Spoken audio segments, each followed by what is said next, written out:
Porque essa ideia de morte, de prisão, de ser mantido na escuridão ou nesse lugar desconhecido, nós não temos mais esse pavor, como aquele livro, né? Aquelas frases, o que eles disseram a um passo da eternidade, o que ficaram escritos nas suas lápides, nos seus sepulcros, naquelas placas, e muitas frases, o cara agoniando a um passo da morte, e alguns falaram uma coisa, outros falaram outra.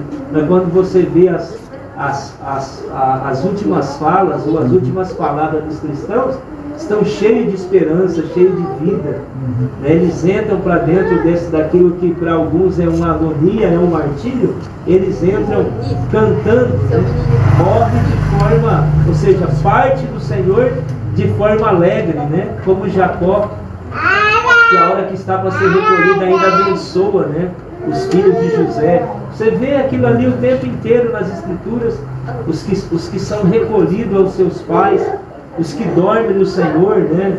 Dentro do Coliseu, em todas as situações de morte, os cristãos entram para dentro desse lugar tão temível pelos grandes, pelos poderosos. Eles entram como de boa, né? Eles entram ali sem nenhum pânico, entram para aquilo ali porque eles sabem que esse lugar não pode mais deter os mortos. E aí o Apocalipse 20, versículo 5 fala: felizes aqueles que têm parte na primeira ressurreição, né? Felizes aqueles que têm parte nessa primeira ressurreição, porque eles ressuscitam e serão sacerdotes de Deus e de Cristo durante o milênio, e reinarão com Ele por 1000 anos. O restante dos mortos não reviveram até que se completem os 1000 anos. Mas felizes aqueles que têm parte na primeira ressurreição, porque eles sairão da morte. Todos aqueles que viveram a vida em Cristo ressurgirão, sairão da morte, do pó da terra, aos milhares. O Hades terão que liberar. Dado a palavra de ordem, como diz o próprio Paulo em 1 Coríntios, quando ele está falando que, dado a palavra de ordem, né? E esse comando do próprio Deus que fará com que o arcanjo toque a 7ª trombeta, ou aquele no toque da 7ª trombeta, os mortos em Cristo, como diz o próprio Paulo, ressuscitarão em um só momento, aquela leva total. Irmãos, o Hades deteve todos esses homens por milênios e milênios de aprisionamento, mas o Hades terão que dar os mortos que reinarão com Cristo durante os 1000 anos. E ao completar os 1000 anos, Ele mesmo, o Senhor, dará outro comando. E aí os mortos que estão no mar, os que estão no Hades, os que estão lá no além, os que estão no mar, todos aqueles, né, sairão desse lugar, aos milhares sairão dali. Então, irmãos, o que nós temos ao lembrar que o Senhor ressuscitou? Por que nós nos alegramos? Porque Ele é o representante, o nosso representante, o representante da raça humana, o primeiro homem, como diz Paulo aos Colossenses.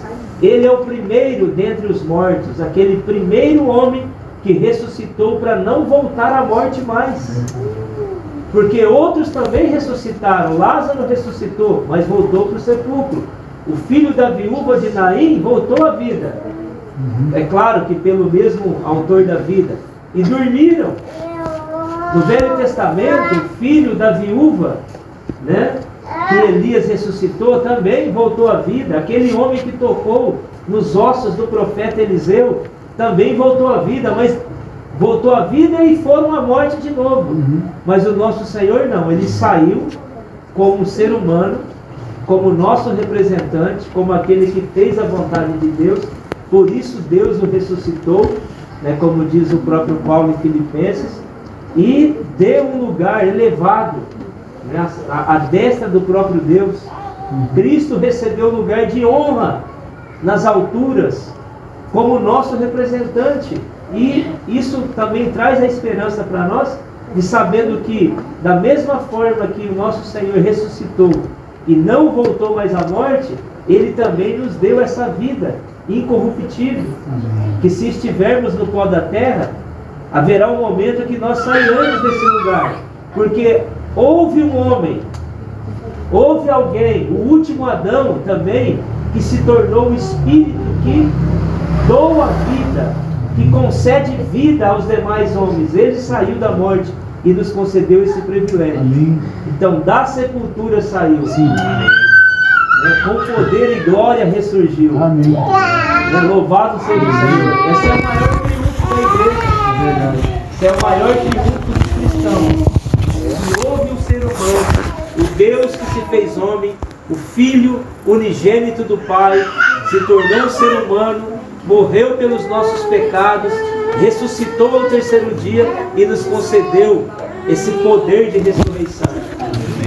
Hoje nós podemos falar como Paulo, onde está a morte, os seus aguilhões, onde está a morte, a sua força destrutiva, porque ainda que a morte nos toque por conta do pecado que habita no nosso corpo ainda que ela tenha essa autoridade de nos tocar, mas ela não pode nos matar para sempre. Ela não pode nos matar para sempre.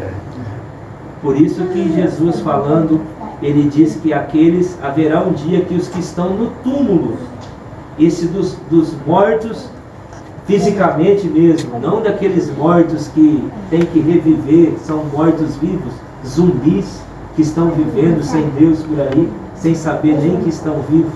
Mas aqueles que estão no túmulo, haverá um dia que esses que estão no túmulo ouvirão a voz do Filho de Deus e sairão do túmulo.